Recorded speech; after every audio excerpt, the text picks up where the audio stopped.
정신수양단체에서 엽기적인 범행이 벌어졌습니다. 한 정신수련원에서 엽기적인 사건이 발생했습니다. 한 정신수련원에서 의사와 공무원, 탤런트가 포함된 회원 수십 명이 엽기적 행각을 벌이다 적발됐습니다. 지난 17일 광주의 한 정신수련원에서 살인미수, 집단 성관계 등 희대의 엽기 사건이 터졌다. 특히 청렴한 이미지로 인기를 얻었던 탤런트 K씨가 사건의 중심인물로 알려지며 더욱 충격을 주고 있는데, 제작진은 수소문 끝에 현재 K씨가 살고 있는 곳을 찾아가 사실을 확인해 보기로 했다. 그런데 현관문 앞에는 사건이 일어났던 수련원의 로고가 지금도 버젓이 붙어 있었다. 계십니까?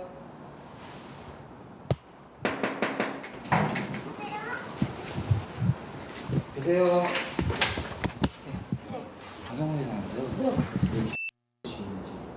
네, 맞는데. 과연 K씨를 만날 수 있을까? 안에 계시나요? 없어요.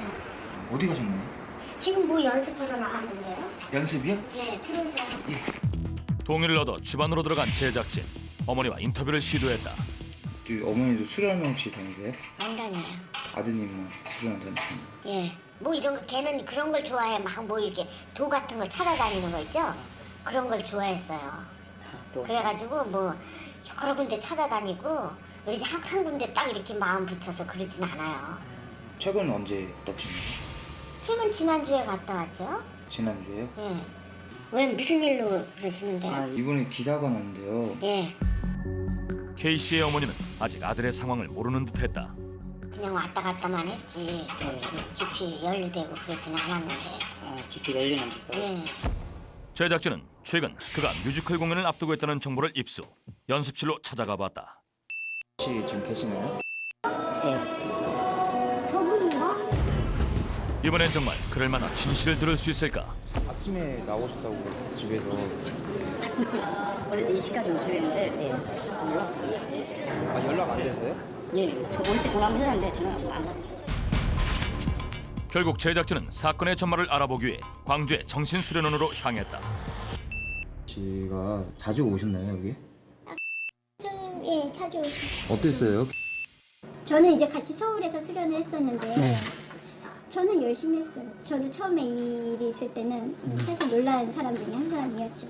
어느 정도 가담이 되신 거예요? 그 정도도 저희가 좀 판단하기 어려워요. 미세한 것을 국장님하고 인터뷰를 하세요. 그래서 수련원의 고위 관계자를 만나 K씨에 관한 얘기를 들어봤다. 여기서 그 사람들과 같은 행위를 했다. 뭐 성행위를 했다든가 이런 것이 이제 그 사람이 실토를 했으니 그다음에 이제 원장님에 대한 살인 거기에 가담해서 실제로 뭐 밀어뜨리려고 했다든가 약을 탔다든가 뭐 이런 것을 했다고 자기가 시인을 했어요. 충격이었다. K씨가 직접 사건에 가담했다는 관계자의 말. 원장님 아드님이 계셔요. 그 아드님이 서울에서 이렇게 무슨 시험 공부를 하실 때가 있었어요. 재작년인가. 그때 거기를 찾아가가지고 거기 도시락 김밥을 사서 주는 것처럼 했는데 김밥을 거기다가 이렇게 약을 뿌렸다고 하더라고요. 어떤 약을요? 양잿물을 뿌렸다는 것. 실제로 우리는 관할경찰서에서 그가 살인을 시도했던 증거물로 칼과 독극물을 확인할 수 있었다.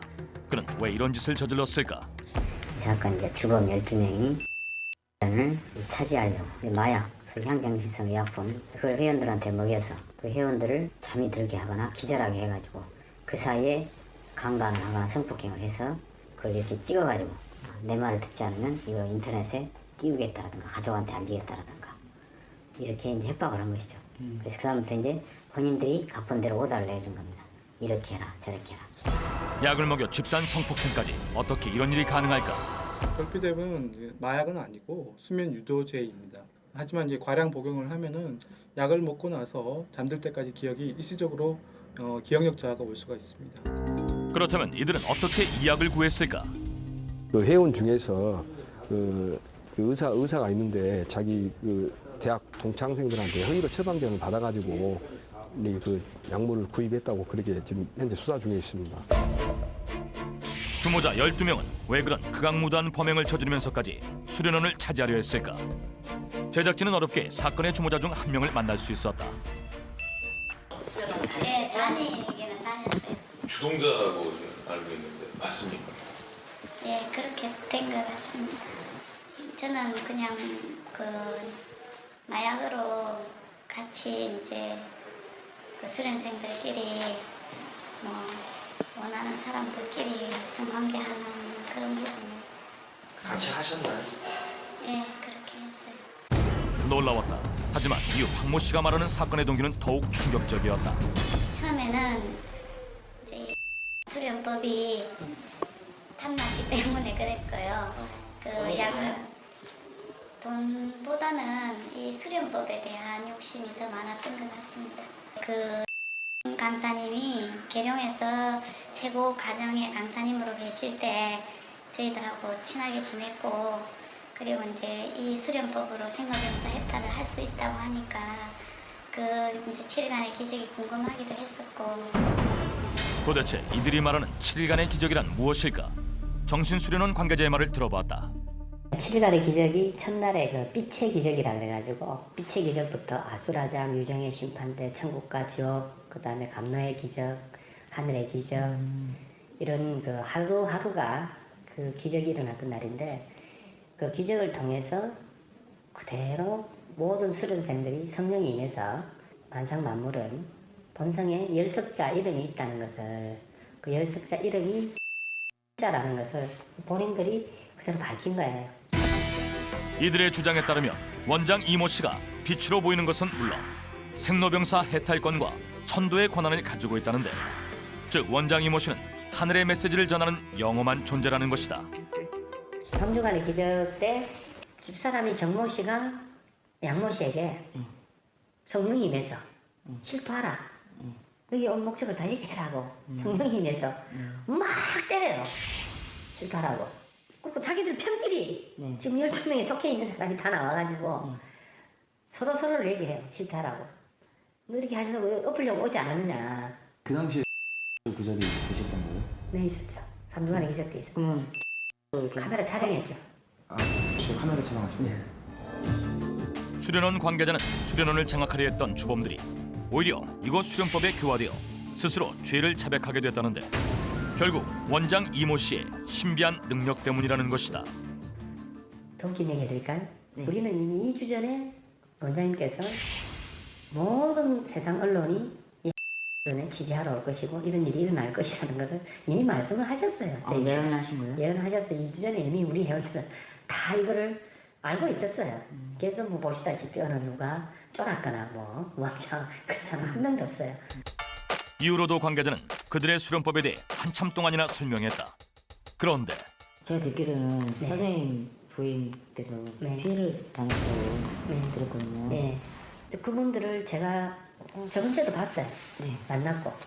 근데 그분들이 이렇게 용서가 되는 거예요. 제가 옛날 이 수련을 하기 전에서 그분들을 그런 일을 당했고 내가 피해를 당했고 그랬었으면 용서를 할 수가 없었겠죠. 인터뷰를 하는 관계자 역시 부인이 성폭행을 당했다는 말, 하지만 더 충격적인 것은 모든 걸 용서했다는 그의 말이었다. 어떻게 이럴 수 있을까? 생각에는요. 그렇게 장악하려고 오신 분들이 어떻게 하루아침에 이렇게 뭐 이걸 4년 동안 해오셨다니까, 작업을. 교화 작업을. 기화 작업을 했죠. 예, 그럼요. 그걸 생각을 해보세요. 요만한 저도 인정하시는 게 사람인데 자기가 잘못 하나도 없이 다 투술하고 나간다는데, 그죠? 그 사람들 대단한 사람들 아니에요. 난 대단한 사람 생각해요. 처음부터 만약에 쫓아낼 수도 있었습니다. 안 된다고. 근데 그런데도 불구하고 잡아서 교화시키고 못하게 하도록 자기 옷 투술해가지고 완전히 벗고 나가려는 것은 요만한 단체 하나를 일으키고 그런 게 아니에요. 큰 뜻을 아셔야 돼요. 수련원의 수련법을 통해 자신들의 죄를 스스로 자백하게 됐다는 사건 주모자들, 그리고 남은 원생들, 우리는 그들을 어떻게 봐야 할까? 수련법이 이제 정신수련의 이제 완성법이라고 저희는 이제 하고 있습니다. 하늘이 이 땅에 강림하셨기 때문에 그렇게 밝힐 수가 있었던 것 같아요. 그 진실을 제대로 알고 싶으시다면 그 이제 아마 한두 번 해가 되는 건 아니고 이제 전체 흐름을 보시면 아마 아실 거예요. 여기는 장난삼아 하는 곳이 아니에요. 그래서 섣불리 우리가 말을 할 수도 없고, 왜 이해를 못 하시니까 무슨 말을 할 수도 없어요. 뭔가 있는 것 같다 생각하시고 그냥 기다리면서. 그가 쌓아온 인기까지 버리고 공인으로서 치명적인 죄를 저지른 탤런트 K씨. 시간이 지날수록 의문은 더해가지만 탤런트 K씨는 끝내 나타나지 않았다. 이재혁 씨는 기수련을 받던 중 빙의가 된 것 같다며 연구소를 찾은 경우 아가보다 또 보고 싶어. 내가 처음부터 이렇게 애기 보여달라 그랬어요? 말하면서부터? 아니 굿하고 나서 그렇다고 나서 그래? 정말로 죽여!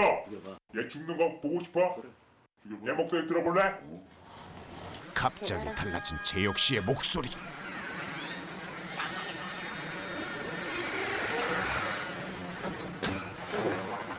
넌 이름이 뭔데? 응? 네가 아니냐? 응. 잠을 못 자.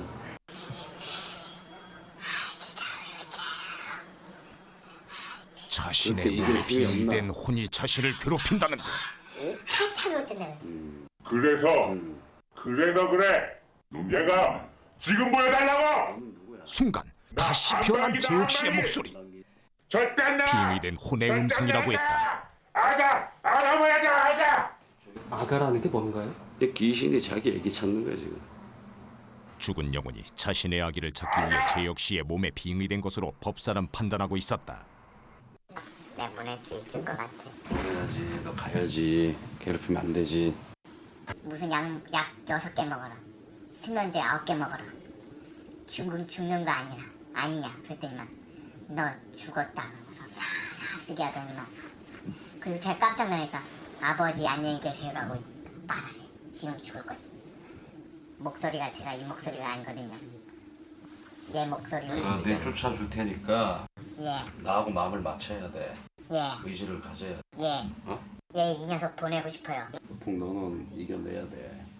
어? 안 가. 내주지 마. 네 몸이야. 네 몸이다. 내주지 마. 예. 어? 순간순간 변하는 재혁 씨의 목소리. 아가! 지금 얘기하는 것은 정말 재혁 씨 본인이 아닌 것일까? 고통으로 일그러진 재혁 씨의 모습. 진짜 갈 거야? 응? 아가.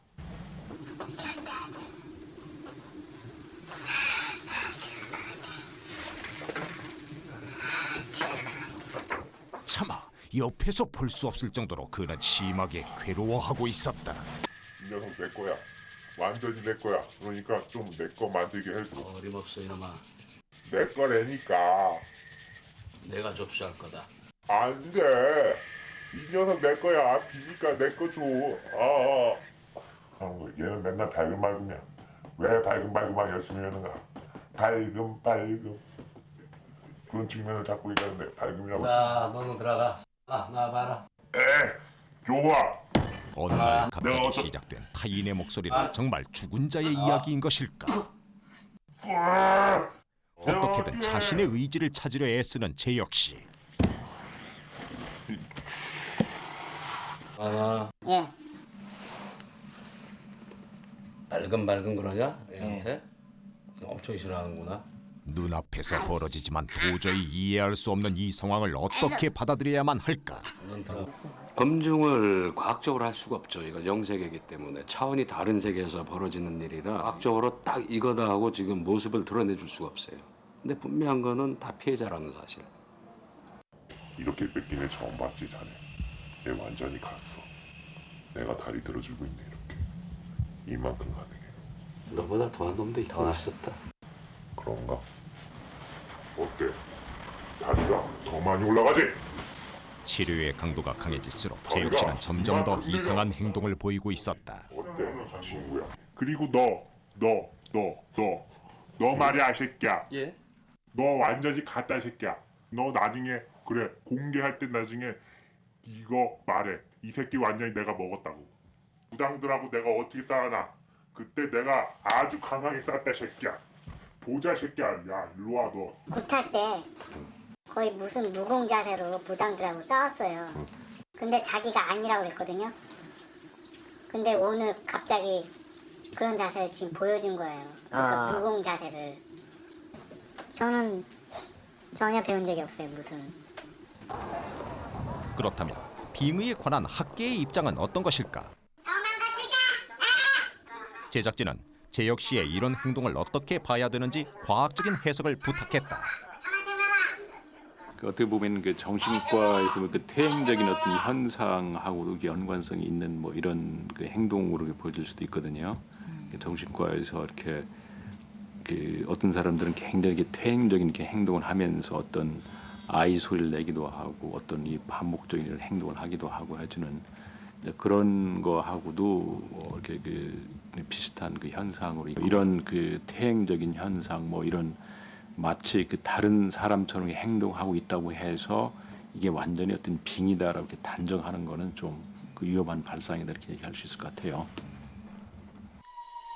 UN 산하의 국제보건기구에서 정한 국제질병분류에도 정식으로 나와 있는 빙의라는 진단명. 의학계에서는 해리성 장애라는 그런 이제 커다란 범주 내에서 한 일부 그 범주에 속하는 한 질환으로 다루고 있습니다. 다른 병을 그러니까 빙의로 착각해서 이를테면 이제 그거를 가장 좀 주의를 해야 될 것 같아요. 이제 의사 입장에서 봤을 때 주의를 해야 되는데 알지 못하는 비과학적인 부분들의 도움을 요청하기보다는 과를 찾는다든지 어떤 의학적인 도움을 요청을 하신다든지 그래서 객관적인 검증을 거치는 그런 과정들을 선택을 먼저 하셨으면 좋겠어요. 그냥 뭐 일반 사람들은 그거 못 느끼는 거예요. 그거를 신이라고 하는 자체. 뭐 나도 뭐 있다 없다 소리도 못 하는데 내가 겪어보니까 그 정신을 제가 이제 통제할 수 없는 상황. 계속 말소리가 머릿속에서 계속 쏟아지는 거예요. 말도 안 된다고 그랬죠. 정신병자 취급하죠. 지금도 뭐 저희 가족들은 그런 게 세상에 어딨냐, 귀신병이 어디 있느냐 그렇게 얘기를 해요. 심리학을 전공 후 심리치료의 영역에서 빙의 문제를 다루고 있다는 설기문 박사. 빙의 치료뿐 아니라 빙의 치유 상담사를 양성하기 위한 교육 과정을 진행하고 있다. 수업 중 이루어진 빙의 체험. 정미란 씨는 자신이 빙의에 걸렸다고 했다. 조금 소리 내기도 하고 박사님하고 하니까 어디가 왜 이렇게 하면 당근한 표현 나의 표현이 아닌데? 뭔가 자신의 의지와는 다르다는 걸 느꼈다는 미란 씨. 방금 설레있다고 한 존재가 누구지? 자, 나오세요. 어? 아까 너 설레인다 했지? 설레인다 했지? 지금 뭐 하는 건데? 갑자기 호흡곤란 현상을 보이는데 뭐가 설레이는데? 너 남자 여자야? 왜? 나 알아? 그러니까 묻잖아. 남자인지 여자인지. 아까 설레인다고 한 게 너야? 응? 아까 설레인다고 했잖아. 내가? 아닌가? 내가 왜 설레? 알았어. 달라진 목소리, 달라진 미란 씨의 태도. 아니 왜 자꾸 반말하는데? 어렸을 때부터 이런 증상이 계속돼 왔다는 정미란 씨. 누구예요? 미안합니다. 누구예요? 그녀는 자신의 이런 상태에 대해 어떻게 생각하고 있을까? 저도 이제 의구심을 갖죠. 내가 지금 왜 이런 반응을 할까? 그러면 이 존재는 어디서 기인한 것일까? 내 스스로도 그런 생각을 하면서 그런 상태에 있어요. 이 여성은 수녀원에서 수행 중 빙의 문제로 수녀원을 그만둔 경우다. 당신 누구예요? 이름 말해봐요. 떠드는 영혼인데? 어쩌다가 죽었어? 그냥 살기 싫었어. 그 살기 싫어서 자살했어? 얘를 어떤 식으로 괴롭혔는데 그동안? 내가 결혼 못하겠고. 결혼 못하겠고. 수녀원에서 나오겠고. 수녀원에서 나오겠고. 내가 가진 돈도 다 뺏어. 근데 이 무식한 년이 얼마나 독한지 끄덕도 안 해. 놀라운 것은 그녀에게 빙의된 영혼이 하나가 아니라는 것이다. 성령님 계세요?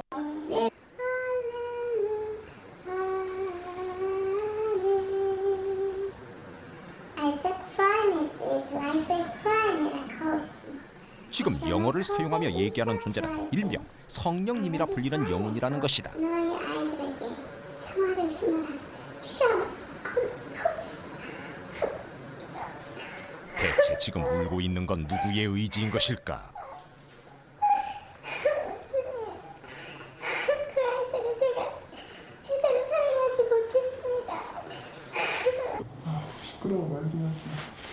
갑자기 달라진 목소리.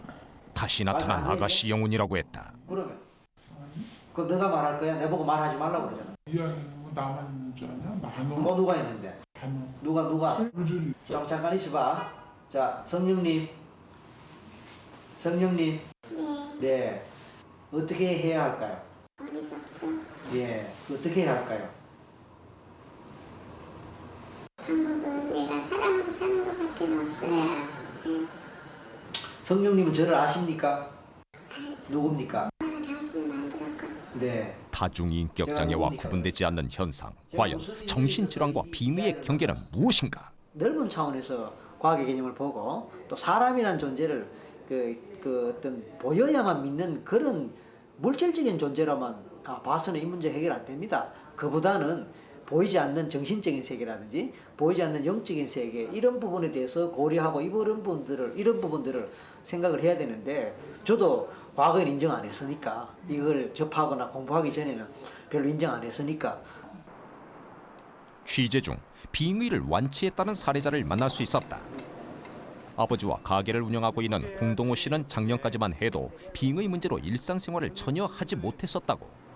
예쁘게 뽑네. 심장이 뛰면서 온몸이 떨리면서 막 아버지를 치고 싶은 마음, 충동 이걸 풀질 못해서 벽을 치거나 콘크리트 막 벽을 치거나 문짝을 부수는 그런 증상 그런 것들이 막 있었죠. 어릴 때부터. 어릴 때부터 남달리 예민하고 신경질적인 아이였다는 동호 씨는 늘 아버지와의 관계가 문제였다고 한다. 억울했어요. 아버지가 나한테 뭐라 그러면 무조건 억울했어요. 다. 모두 다. 하는 모든 게 다 싫었어요. 무조건 막 싫어하고 할 땐 참 내가 충격이 컸었죠. 전생에 뭐가 싫었길래 이렇게 팔자가 내 팔자 이렇게 밖에 안 되나. 난 나름대로 열심히 살아왔는데. 한 번 자살하려고 그랬었어요. 아빠랑 부딪히면서 문을 확 닫으면서 칼을 가지고 들어갔었어요. 지가 칼을 가지고 들어갔어요. 마지막 상황까지 몰린 끝에 올해 초 찾아갔다는 한 빙의 연구소에서 빙의 진단을 받게 됐다는 동호 씨. 신학을 공부했던 그였기에 쉽지만은 않은 결정이었다는데. 빙의 치료를 받았는데 제 형이었어요. 우리 어머니가 낙태한. 우리 어머니가 낙태한 형인데 저는 그걸 아무것도 몰랐죠. 굉장히 아버지가 미안하다 그러고 아버지가 떼자 그랬다 그러더라고요. 아버지 듣고 미안하다고 참 미안하고 잘 가라고 할 때 비로소 진짜로 갔고 예쁘게 만들어 예쁘게. 빙의되었다는 영혼을 보내고 나니 정신적인 문제가 해결됐다는 동호 씨. 그의 얘기를 객관적으로 검증할 수는 없지만 오랜 고통 끝에 되찾은 행복이 계속되길 바란다. 빙의, 과연 산자를 찾아오는 죽은 자의 방문인 것일까? 아니면 정신장애의 일부 증상일 뿐인가? 다만 한 가지 분명한 것은 그로 인해 고통받고 있는 사람들이 이 순간 존재한다는 사실일 것이다. 막 생각이 혼돈이 오고 뭐 어떤 무슨 소리가 들리는 것은 이거는 그 자연스러운 그 심리적인 현상이지 이런 걸 갖다 이렇게 잘못 이해하고 빙의로 이렇게 얘기하는 부분이 굉장히 많고 그리고 만에 하나 어떤 그 영적인 현상에서 일어나는 거가 있다고 하더라도 그런 거는 우리가 그 자기 마음을 이렇게 추스리고 그 심리적으로 이렇게 치료를 갖다 이렇게 받고 하게 되지면은 거기서 정상적인 삶을 돌아와 살 수가 있습니다.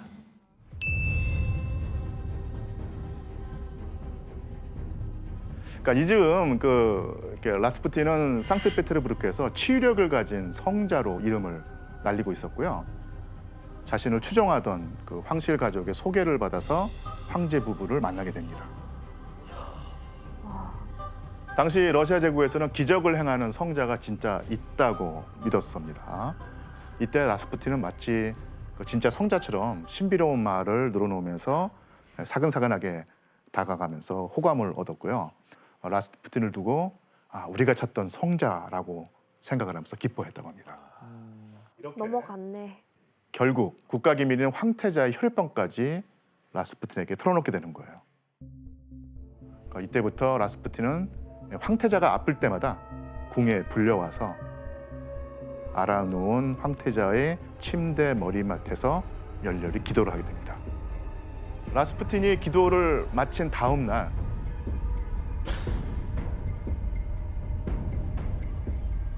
거짓말처럼 황태자의 출혈이 멎어버린 거예요. 말도 안 돼. 뭐야? 이런 우연이 있을 수 있어요? 실제로 그랬습니다. 라스푸틴이 어떤 방법으로 황태자의 출혈을 멈췄는지는 지금까지도 미스터리예요. 근데 정말 미스터리한 일인데 여러 가지 다양한 썰들이 있어요. 그 중에 하나는 바로 그 당시에 황태자 알렉세이는 아스피린을 복용했다는 게 있어요. 근데 아스피린은 피가 조금 더 잘 나오게끔 하는 효과를 가지고 있는데 라스푸틴은 그거 모르면서도 아스피린을 중단시켰대요. 그래서 아스피린 복용 중단시켰기 때문에 출혈이 덜 나고 이제 벼로병이 덜 효과가 나타내지는 그런 효과를 봤던 것도 있고 그게 다인지 아닌지 우리가 알 수가 없어요. 그래서 황태자가 아플 때마다 황제 부부는 라스푸틴에 대한 믿음을 더욱 이제 강하게 가지게 됩니다. 참나. 그래서 한 번은 라스푸틴이 그 수도 상트페테르부르크를 떠나서 다른 곳에 있을 때 또 황태자가 이제 피를 흘려가지고 죽기 직전까지 갔던 일이 있었어요. 이런 상황에서 죽음을 예감한 황제 부부가 성직자를 불러서 황태자의 그 사망 미사를 치를 정도로 아주 위독한 상황이었습니다. 그런데 이때 라스푸틴이 기도를 하니까 또 위독하던 황태자가 기적처럼 살아난 거예요. 기적처럼. 죽길부 직전까지. 의사도 손을 놓은 상태에서. 말이 돼? 죽을 뻔한 아들이 기적처럼 치유되는 그 상황을 접하게 된 황비의 눈에 라스푸틴이 어떻게 보였겠습니까? 진짜 뭐 신의 뭐 대리인이다. 그렇죠. 성자죠, 그렇죠. 성자. 이 알렉산드라 황후는 하나님께서 러시아 황치를 지키기 위해서 라스푸틴이라는 성자를 보내줬다고 굳게 믿게 된 것이죠. 그래서 라스푸틴을 자주 불러서 황태자와 함께 있게 하고 아들의 목숨을 구해주는 유일한 존재로 여기면서 간절하게 매달리게 됩니다. 근데 자기 아들이 죽다 살아났으면 그렇게 믿을 수 있을 것 같아요. 충분히 그런 상황에서 어떻게 무슨 짓을 한 거야? 라스푸틴은 황태자를 치유한다는 명목 아래 황비와 자주 대화를 나누면서 불안한 황비의 마음을 파고들게 되죠. 잠깐만. 이런 흐름이라면? 와. 황비와의 부적절한 관계가 있었겠네요. 소름이 돋습니다. 이거 드라마인데 그냥. 그런데 이때 라스푸틴이 그 황비의 죄의식을 자극했다는 그 주장도 있어요. 아들이 불행해진 것은 어머니가 죄를 지었기 때문이다. 이런 식의 말을 했던 것이죠. 그리고 이때 괴로운 황제의 마음에도 깊숙이 파고들어서 황제의 신뢰까지 얻게 되죠. 그래서 니콜라 2세가 즉위 이후부터 그 정치면 정치, 전쟁이면 전쟁, 어느 것 하나 뜻대로 되는 게 없었어요. 그래서 마음이 불안하고 괴로울 수밖에 없었죠. 흔들리지 않은 지지가 필요한 상황이었습니다. 그리고 황제가 믿음을 가진 대상은 바로 이제 백성들이었어요. 러시아 제국의 순수한, 순진한 백성들은 여전히 황제를 아버지로 모시면서 지지하고 사랑한다고 믿고 싶었던 것입니다. 그런데 라스푸틴이 멀리 시베리아에서 온 농민 출신의 수도사였잖아요. 네. 그래서 황제의 눈에는 이 라스푸틴이 순수한 백성들의 목소리를 자기에게 전하는 성자로 보였던 것입니다. 라스푸틴 말만 듣겠네요. 그럼. 이 상황에서 라스푸틴은 수시로 이제 황궁에 드나들면서 황제 가족을 장악했습니다. 당시 한번 사진을 볼까요?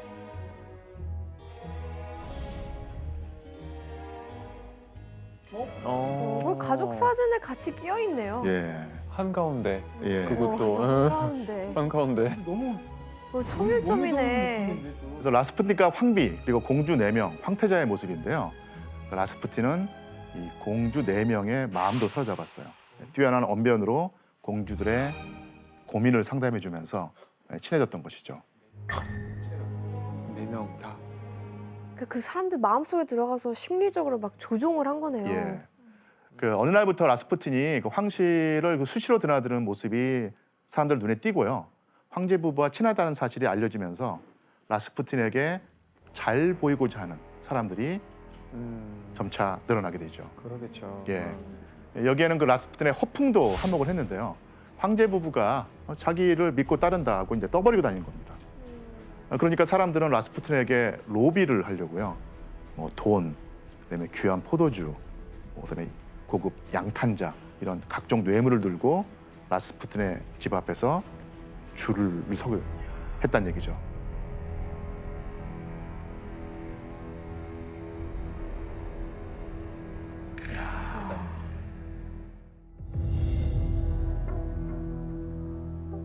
이 황제 부부의 신뢰 속에서 라스푸틴을 성자라고 믿고 따르는 추종자들도 늘어났는데요.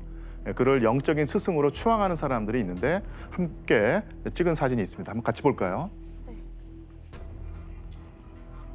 팬클럽이네요, 팬클럽. 눈빛이 너무 무서워.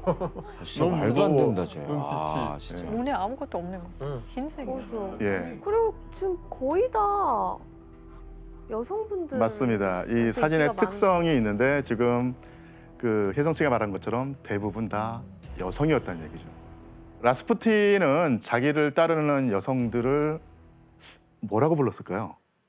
성녀. 아, 성녀 아닙니다. 꼬마 아가씨들. 꼬마 아가씨들. 뭐야 그게. 와 소름.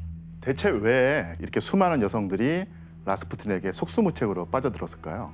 궁금증이 생기는데요. 마음이나 몸에 그 병이 있는 여성들이 라스푸틴을 찾아가면 비밀 이야기를 다 들어주고 기도해주면서 마음에 안정을 주었기 때문입니다. 그리고 그런 대가로 기부금을 많이 냈고요. 이뿐 아니라 자청해서 라스푸틴의 그 수발을 들거나 심부름을 해주거나 편지를 써주거나 일정 관리를 하는 등 비서 역할까지도 맡았던 것이죠. 비서. 예. 그런데 그 라스푸틴은 러시아 제국에서 자기의 영향력이 커지니까 아주 묘한 행동을 합니다. 바로 자신의 명성을 이용해서 온갖 여성들과 문란한 관계를 맺는 것이죠. 그럼 이때 니키 씨가 알고 있는 그 밤의 마술사라는 별명이 거기서 나온 것 같아요. 밤에만 마술을 하나 봐요? 밤인지 모르겠는데 일단 많은 여성들과 일단 밤 보내긴 했어요.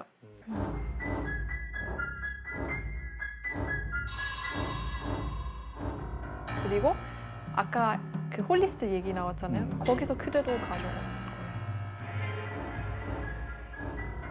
그냥 사이비 교주가 맞는 표현이네요. 예. 근데 뭐 이렇게 막는 사람이 없었어요?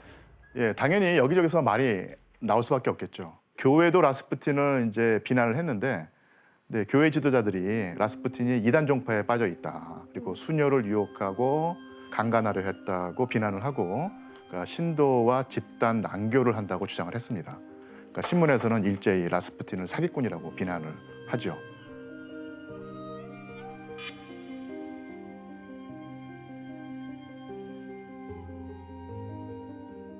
심지어 황태자의 보모가 있는데요. 보모가 라스푸틴에게 성폭행을 당했다고 주장을 했거든요. 근데 황비는 도리어 그 보모를 해고해버립니다. 황제는 대체 왜 그 라스푸틴의 행동을 방관했을까요?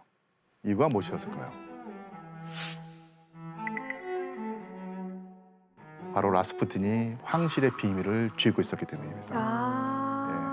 황제 부부는 황태자 알렉사이의 혈유병을 여전히 비밀로 붙여서 쉬쉬하고 있었는데 아들이 아플 때마다 해결해 줄 사람이 라스푸틴밖에 없었으니까 세상에 무슨 소문이 퍼지든 가만히 두고 볼 수밖에 없었던 것이죠. 눈앞에서 아들 살리는 걸 봤는데 뭔가에 실린 거죠, 진짜. 그거를 어떻게 안 믿겠어. 그것도 두 번씩이나. 그러니까 라스푸틴은 점점 더 기고만장해졌고요. 황제 부부가 자기를 지켜줄 거라고 믿으면서 아주 안하무인으로 행동을 합니다. 상황이 이렇게 되자 라스푸틴을 감싸는 황제 부부에게 불만이 생겨나고 이게 점점 더 커지게 됩니다. 가뜩이나 여론이 좋지 않은 가운데 그 라스푸틴으로 말미암아서 황실의 권위가 땅에 떨어지는 사건이 벌어지는데요. 바로 알렉산드라 황비가 라스푸틴에게 보낸 편지가 신문에 폭로되었어요.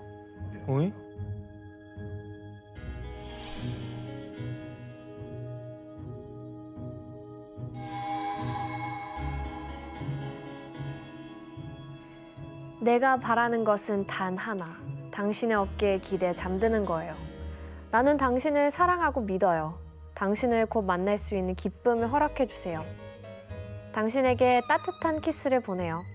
나는 당신 앞에서 한갓 어린아이에 불과하답니다. 야, 이건 이거는 연애 편지네요. 예, 당연히 그 황비의 편지를 신문에서 읽은 러시아 사람들이 황비가 라스푸틴하고 문란한 관계를 갖는 게 분명하다고 이제 확신하게 됩니다.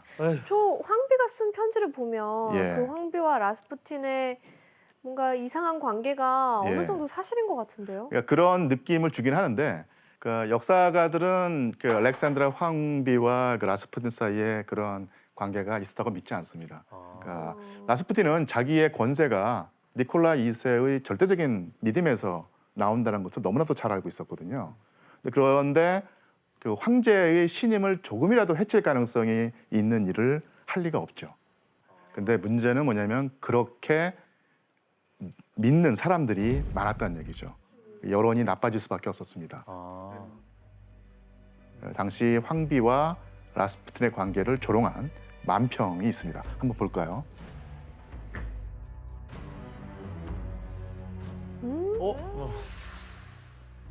좀 아유. 되게 유명한 그림인데 여기서도 이 단어가 의미를 갖고 있는 것은 전제정이에요. 전제정? 네, 전제정인데 근데 이 단어 자체가 조금 더 다르게 읽어보면 혼자서 받들다, 손에 들다라는 뜻을 갖고 있는 단어예요. 그래서 실제로 러시아 사람들이 조롱하는 게 라스푸틴의 황비의 가슴을 손에 들고 있다라는 뜻으로 이제 말장난을 하면서 조롱을 했던 거죠. 니키 씨, 네. 라스푸틴과 황후 관련된 노래도 있어요? 아, 네, 맞아요. 아마 다들 좀 한 번쯤 들어봤을 것 같은데 보니 엠이 부른 노래 있거든요.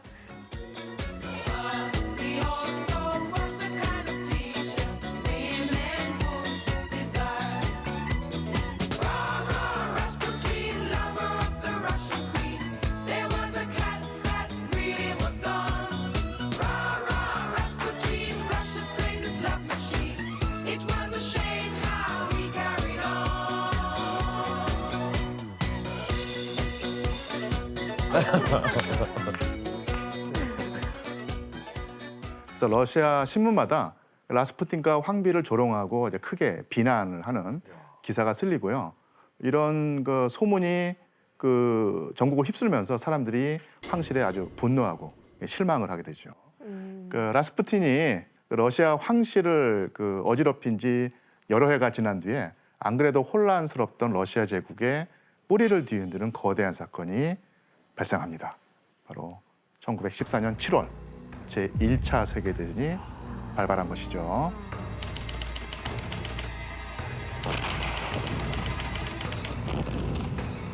독일이 오스트리아와 손을 맞잡고 전쟁 준비를 시작합니다. 공격에 대비한다고 생각한 니콜라 2세가 고민 끝에 제1차 세계대전에 참전하기로 결정을 합니다. 전쟁 초반에 러시아 제국은 아주 자신만만했어요. 하지만 상황은 예상과 달리 흘러갑니다. 제1차 세계대전 같은 그 장기 전쟁에는 그 막대한 전쟁 물자가 필요한데 그런 전쟁 물자를 생산해서 보급하기에는 러시아의 생산 능력이 독일에 비해서 부족했던 거예요. 그래서 전쟁에서 이길 수가 없었던 것이죠. 보급이 잘 안 됐고. 예. 그래서 러시아의 패전이 계속되는 상황에서 니콜라 2세는 이 난국을 타개하기 위해서 중대 결정을 내리는데요. 그리고 이 결정은 흔들리던 러시아 제국을 그야말로 벼랑 끝까지 몰고 가게 됩니다. 종교는 사실 누구나 개인의 어떤 신념과 가치관에 따라서 선택할 수 있는 거고 이 종교란 게 가끔 또 살아가는데 개인한테 또 큰 힘이 되는 경우도 있어요. 근데 90년대 당시에 일본을 발칵 뒤집는 사건, 일본을 떠나 이제 전 세계가 이제 경악한 사건이 터지죠. 바로 그 일본 도쿄 지하철 그 살인가스 테러 사건이죠. 예. 지금 도쿄가 이른바 독극물 테러의 충격을 받고 있습니다. 도쿄 중심가를 관통하는 지하철에서 동시다발적으로 독가스가 뿜어져 나왔습니다. 일본 도쿄 지하철 독가스 사건은 사이비 종교 오음 진리교의 소행으로 압축돼 들어가고 있습니다. 사건이 발생한 날짜가 95년 3월 20일이에요. 근데 당시 월요일이었다고 하고 일본 사람들이 가장 많이 이제 출근하는 러시아워 시간대를 이제 범행 시간으로 선택을 했어요. 이때 이 무라카미 하루키가 이 사건 있고 나서 2년 후에 이제 피해자들을 인터뷰하면서 엮은 책이 있어요. 언더그라운드. 예. 그 책에 보면은 이런 얘기가 있어요. 때는 95년 3월 20일 월요일, 기분 좋게 맑게 갠 이른 봄날 아침이었다. 어느 때처럼 혼잡한 지하철에 몸을 싣고 회사로 향한다. 평소와 다를 것 없는 지극히 평범한 아침이었다. 가발을 쓰고 가짜 수염을 붙인 젊은 남자 5명이 뾰족하게 갈아둔 우산꼬챙이로 기묘한 액체가 든 비닐봉지를 찌르기 전까지는 이 기묘한 액체라는 것은 이제 살인가스를 얘기하는 것이고요. 당시에 사람들이 어떤 일이 일어난지 몰랐죠. 사람들이 너무 호흡하기 힘들고 뭐 코와 귀에서 막 피가 나고 뭐 영문도 모른 채 무조건 이제 지상으로 올라가죠.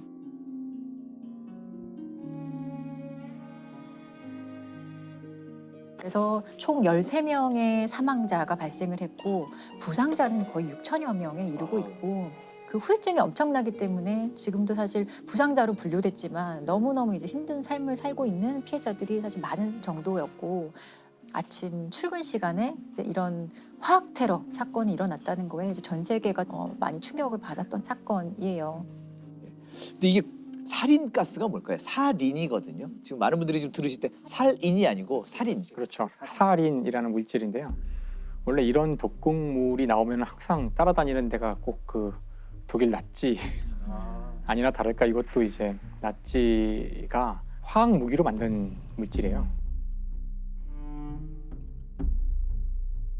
독성이 그 보통 우리가 가장 그 극악한 독약이라고 하는 청산가리의 500배에 달하는 정말 이제 무시무시한 독성을 갖는 그런 물질인데요. 근데 문제는 이게 더군다나 이제 무색, 무취 전혀 이걸 감지할 수가 없어서 그리고 이걸 놔두면 바로 빠르게 기화를 하기 때문에 그냥 풀어놓으면 대부분 죽게 된다고 그러더라고요. 그래서 이 테러의 범인들이 자기도 죽으면 안 되기 때문에 여기다가 이제 약품을 하나 좀 첨가하게 돼요. 아세토니트릴이라는 건데 일단 그 반응 속도가 느려진대요. 속도가 느려지고 다음에 악취가 나게 돼요. 여기서 악취가 나게 돼서 비닐봉지에 넣어서 뭐 이렇게 풀은 다음에 그 범인들은 도망칠 수 있었고요. 아마 그렇지 않았으면은 훨씬 더 많은 피해가 있었을 텐데 불행 중 다행이라면 그렇게 속도를 늦춘 바람에 더 안 좋았을 수 있었는데 그보다 낫다고 하고요. 어찌됐든 정말 그 굉장히 극악한 그런 살인 물질이죠. 살인이라는 물질은 보통 만들어내는 거죠. 그렇죠. 아무나 만들 수 있나요? 아니죠. 그 화학 무기로 만들어지는 거니까 전문가들이 있어야죠. 근데 이 옴질레교에서는 이런 살인가스를 비롯한 어떤 화학 물질 아니면 세균, 바이러스, 생물 무기를 다 가지고 있었어요. 그거를 다 제조하는 설비나 시설을 가지고 있었고 이 종교 단체가. 네, 그리고 또 실제로 지하철에서 이제 실행한 중에 한 사람도 의사예요. 의사 출신이었고 명문대학교를 졸업한 엘리트들이 꽤 많았다고 하거든요. 신도들 중에. 경찰의 주목을 새로 받기 시작한 화학연구반은 교단 내의 비밀 조직입니다. 30명 이상의 의사와 화학 전문가들로 구성된 화학연구반은 독가스, 생물학 무기 그리고 핵전쟁까지도 준비를 하고 있었습니다. 그리고 또 이게 어떤 실행에 옮기기 위해서는 뭐 살포할 때 필요한 군용 헬리콥터까지 가지고 있었거든요. 사실 범죄 단체인 거 당시에도. 아니 왜 이런 테러를 목적이 있을 거 아니에요? 목적은 결국에는 이 교주 개인이 뭔가를 옴질레교를 계속 이제 지탱하기 위해서 예언 같은 걸 자꾸 해요. 그 예언이 실행되고 있는 예언이다. 내가 말한 대로 될 거라는 것을 보여주기 위해서 이런 테러를 자행한 거거든요. 아사하라가 오음진리교 잡지에서 밝힌 예언에 주목하고 있습니다. 그 내용은 일본이 96년 말을 계기로 대전환을 맞게 되며 대규모 살육이 일어날 것이라는 종말론적 경고입니다. 특히 10명 중 9명은 숨질 대살육이 독가스에 의해 일어날 수도 있음을 밝혀 도쿄 지하철 사건조차 예행 연습에 지나지 않음을 시사하는 듯해 더욱 전율스럽습니다. 그 예언을 맞게 증명하기 위해서 자기네가 그런 일을 벌인다는 게 말이. 야, 이 옴진리교 이 교주가 궁금합니다. 아사하라 쇼코라는 사람이었어요. 이 사진을 한번 보시면 아시죠? 예. 이 사진 되게 유명한 사진이라서 다들 공중부양. 아실 거예요. 공중부양을 하고 있는 사진이고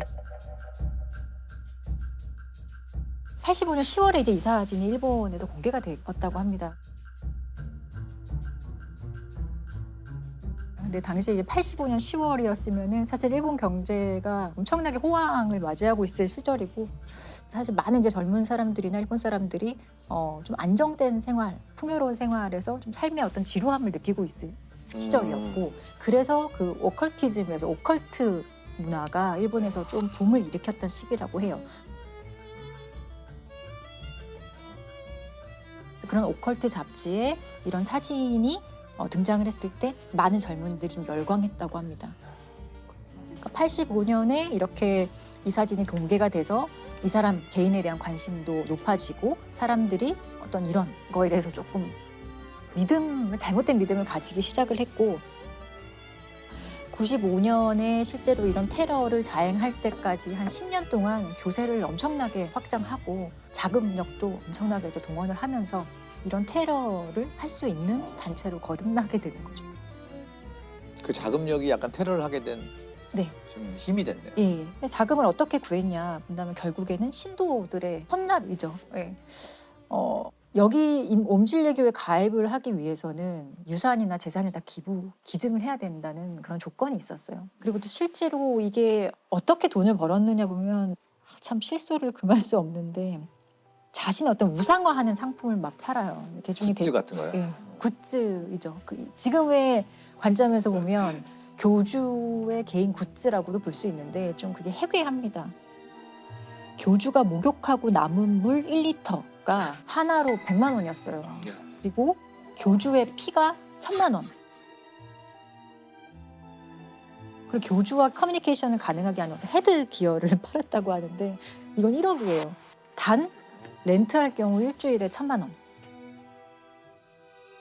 이런 말도 안 되는 것들을 팔면서 지탱해 줄 수 있는 어떤 자금을 계속 만들 수 있었던 거예요. 교주는 결국 체포가 됐나요? 네, 바로 체포는 못 되고 95년 5월 16일에 이제 경찰의 어떤 끈질긴 추적 끝에 이제 교주가 드디어 체포가 되고요. 도쿄 지하철 독가스 사건으로 무리를 빚은 아사하라 교주가 드디어 체포됐습니다. 이미 지난주부터 치밀한 아사하라 교주 체포 계획을 세워놓고 밤새 대규모 경찰 병력과 장비를 동원한 일본 경찰은 오늘 새벽 5시 작전을 개시했습니다. 오전 9시 45분 경찰은 끈질긴 수색 끝에 드디어 2층과 3층 사이의 밀실에서 교주를 찾아내 체포했습니다.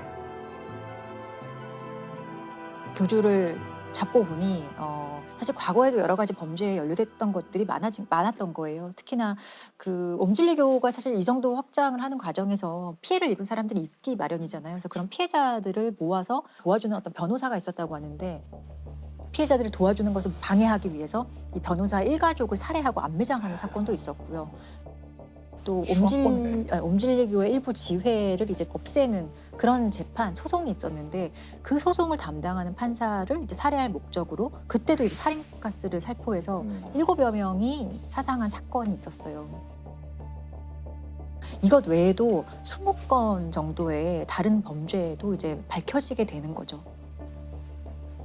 그래서 마지막 남은 공범 1명까지 일본 정부가 집요하게 상당히 오랫동안 추적을 해요. 그래서 마지막 공범은 17년 후에나 잡힙니다. 그리고 이 사건으로 480여 명을 검거하고 실제 재판으로 넘겨진 인원은 190명 정도가 이제 기소가 엄청 실제로 큰 사건이네요. 네. 그래서 이게 사람들이 더 놀랐던 게 이제 이렇게 사람들을 검거해보고 경찰서 앞에 포토라인에 서고 이랬던 사람들 중에 대다수가 다 어느 정도 사회에 어느 정도 기반 잡은 사람들. 성실한 의사였거나 평범한 회사원들이 많았던 거예요. 그래서 사람들이 뭔가 좀 사회에 적응하지 못하는 사람들이 자행했을 테러라고 생각했지만 실상은 전혀 그렇지 않았다는 거에 사람들이 한 번 더 놀라게 됩니다. 정말 평범한 사람들이 좀 믿기지 않습니다. 그렇죠?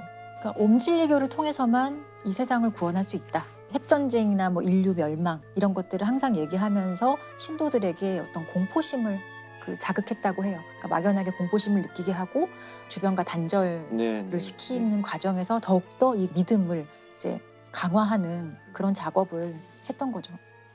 그래서 그 재판이요. 최종적으로 2011년 11월에 이 교주를 포함한 주동자 13명에 대해서 사형 판결이 확정이 되거든요.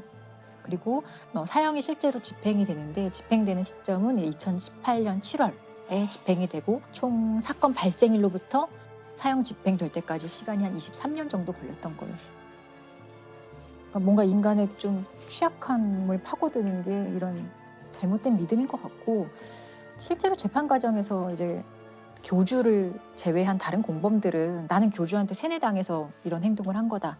나는 심신미약이다. 라는 주장을 했었어요. 그렇겠죠. 근데 당연히 받아들여지지 않고 실제로 이들이 어떤 범행을 하면서도 위법성은 인식을 했을 것이고 그럴 때마다 스스로 자기 합리화를 했던 게 인류를 구원하는 일이다. 내가 하는 일은. 그런 식으로 오히려 본인들이 행동에 대해서 스스로 합리화를 하면서 이런 범행을 저질렀던 거죠. 우리나라에도 비슷한 사건이 있었죠. 우리나라에도 있었어요. 정말 이런 말도 안 되는 되게 웃으실 수도 있는데 진돗개를 숭상하는 모시는 진돗개교 사건이라고 있었어요. 진돗개교. 네, 2014년에 이제 일어났던 일인데 2014년 8월 14일에 수상한 아동 실종 신고가 경찰에 접수가 돼요. 아들을 잃어버렸다라고 막 울어요. 어떤 엄마가 와서. 근데 그 아이를 어디서 언제 잃어버렸습니까? 라고 물어보니까 아이가 잃어버린 시점이 이미 한 달이 지난 거예요. 그럼 그동안 신고 안 하고 뭐 했냐라고 물어보니까 내가 찾을 수 있을 거라고 생각했다라고 얘기하고 조금 수상한 얘기를 많이 해요. 그래서 경찰 입장에서도 단순 실종 사건은 아니겠다라는 생각으로 이 아이의 행방을 막 찾기 시작을 하거든요. 그래서 주변의 그 아동 보호시설 140여 군데도 조사를 해보고요. 엄마라는 최 씨 주변도 많이 탐문을 해요. 그런데 한 5개월 동안 계속 수사를 해봐도 전혀 어떤 혐의점이라든지 의심할 만한 부분을 결국 찾지 못해서 이 사건이 이제 미제로 남게 되거든요. 근데 미제로 남게 되었다가 2016년 2월에 이제 이 사건이 다시 이제 수면 위에 떠오르게 되게 돼요. 왜 떠오르게 돼요? 당시에 2016년 2월에 그 미취학 아동인데 실종된 아이들을 좀 집중적으로 조사를 했다고 해요. 근데 그 과정에서 실종 신고된 이 사건이 다시 이제 경찰이 보게 되고 이거는 단순 실종 신고가 아니겠다라는 판단에서 다시 한번 조사를 하게 돼요. 조사하는 과정에서 이 엄마 최 씨가 아이가 실종했다고 하는 시점을 전후해서 한 15일치의 그 휴대전화 통화 내역을 보는데 이상하게 그 통화의 상대방들이 강서구의 한 다세대 주택에 다 살고 있는 사람들이었던 거예요. 너무 이상하잖아요. 네, 그래서 그 다세대 주택을 살펴봤더니 사람들이 공동체 생활을 하고 있는 것 같은데 특별히 어떤 범죄 혐의점은 바로 찾을 수 없는 것 같았어요. 그러다가 그 단체에서 탈퇴했다는 사람 하나를 만나게 돼요. 그래서 어렵게 경찰이 이 사람을 설득을 해서 어떤 일이 있었는지 확인을 하게 되는데 놀랍게도 이 사람이 증언하는 것은 2014년 7월에 한 아이가 있었는데 그 아이를 교주격인 A라는 사람이 폭행을 하다가 사망을 했고 야산에 묻었다라는 얘기를 합니다. 이 강서구 다세대 주택에 살고 있는 이 단체가 진돗개를 모시는 사이비 종교 집단이었던 걸로 밝혀지게 된 거예요. 악교에 쓰였다면서 3살 아이를 때려 숨지게 하고 시신을 유기한 사이비 종교 집단이 범행 3년 만에 경찰에 붙잡혔습니다. 서울 주택가에서 공동체 생활을 하는 이들은 영물로 여기는 진돗개가 짖었다는 이유로 아이를 잔혹하게 숨지게 한 것으로 드러났습니다. 정체가 뭡니까 진돗개교? 진돗개교가 그냥 진돗개를 모시는 거예요, 한마디로. 진돗개가 거죠. 신인 건가요? 신인 거죠. 일종의 신인 거죠. 그러니까 진돗개한테 일단 다 존댓말을 해요. 먼저 내려가시지요 이런 식으로. 또 사당도 마련해 놓고 진돗개를 위한 어떤 의식을 거행을 하고 그리고 이 신도별로 각각 진돗개를 모시는 어떤 역할이 있었던 거예요. 어떤 사람은 진돗개의 수건을 빨아주는 사람, 앉는 사람, 그리고 목욕시키는 사람 이런 식으로 각각의 역할 분담이 있었고 동네 주민들의 어떤 증언을 들어봐도 모시는 모습이 누가 봐도 사실 보였던 거예요. 일단 이상하다라고 느꼈지만 사실은 딱히 어떤 범죄 혐의점은 없었기 때문에 이상한 사람들 정도만 그 정도로만 생각을 했던 거였는데 이제 알고 보니 그 진돗개를 숭상하는 그 잘못된 믿음을 가진 집단에서 아이를 학대하면서 이제 사망을 하게 한 사건을 이제 경찰이 찾은 거죠. 아이를 왜 학대했을까요? 처음에 진돗개가 아이를 보고 막 짖었다고 해요. 아이는 뭐 한 3살 정도 되는 아이였는데 그때 이제 진돗개교회 교주 같은 사람이 진돗개가 이렇게 아이한테 짖는 거는 이 아이에게 어떤 귀신이 쓰여 있어서 그렇다. 이 귀신을 내쫓기 위해서 아이를 좀 때려야 한다라는 식으로 처음에는 가벼운 폭행으로 시작했다가 그 폭행 정도가 이제 당연히 심해질 수밖에 없거든요. 그리고 결정적으로 아이가 사망한 날이 2014년 7월 7일이었다고 하는데 그 당시에 아이가 좀 대소변을 못 가리고 계속 좀 칭얼대고 이러니까 좀 더 심하게 아마 때렸겠죠. 그렇게 돼서 아이가 갑자기 사망을 하고 그 과정에서 친엄마가 다 보고 있었어요. 친엄마는 가만히 있었어요. 친엄마는 아무런 뭐 말리거나 그런 것들을 전혀 하지 않았죠. 그런데 더 놀라운 것은 이 아들이 사망한 후에 이 사람들의 행동이에요. 이 사망한 아이를 흔적을 없애야 될 거잖아요. 그래서 어떤 전주의 야산에 이 아이를 묻기로 합니다. 그래서 아이의 시신을 묻어요.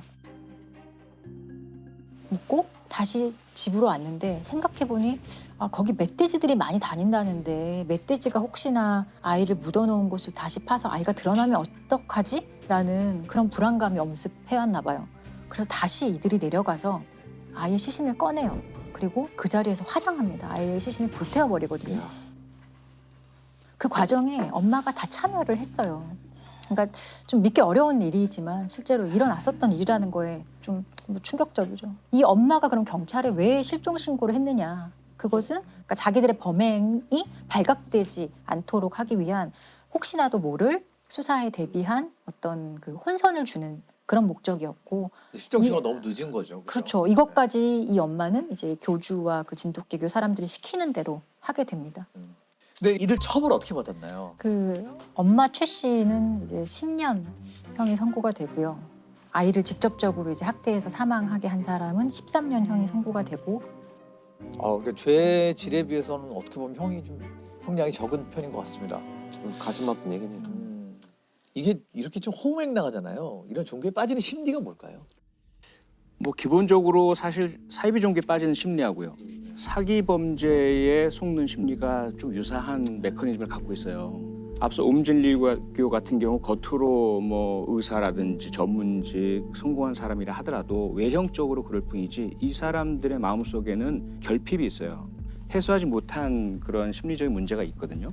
여기 두 번째 상황적 요인이 겹치게 됩니다. 예를 들자면 뭐 옴진리교 같은 경우는 일본의 95년 당시의 그 시대 상황이 있고 거기에 전반적인 삶에 대한 의미의 상실이라든지 뭔가 새로운 돌파구를 찾는다든지 여기에 세 번째 이러한 상황을 노리는 이 범죄자들, 사이비 종교의 교주나 혹은 사기 집단이나 아주 촘촘하게 짜여진 전략이 들어갑니다.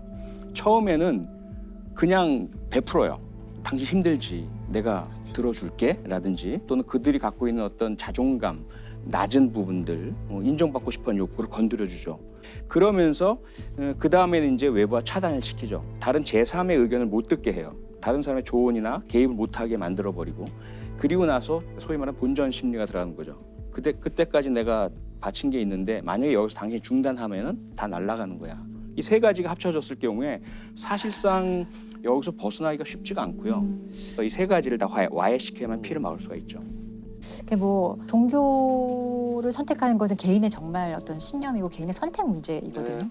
본인이 판단 능력이 미약해서건 환경적으로 취약해서건 이런 종교를 선택하고 본인이 그렇게 살겠다고 하면 본인이 책임져야 될 문제거든요. 근데 정말 여기서 이제 문제가 되는 거는 이런 진돗개교 사건처럼 자신의 의사와 상관없이 아이 같은 경우나 의사를 표현할 수 없는 사람들이 그게 세상의 전부인 것처럼 살다가 이렇게 억울하게 죽는 사건이 꽤 있다는 거죠. 사회적으로 이들에 대해서 다른 시각으로 바라봐 줄 필요가 있을 것 같아요. 그냥 그런 가족을 둔 부끄러운 사람이 아니라 이 사람들도 피해자들일 수 있다라는 생각이 좀 들었어요.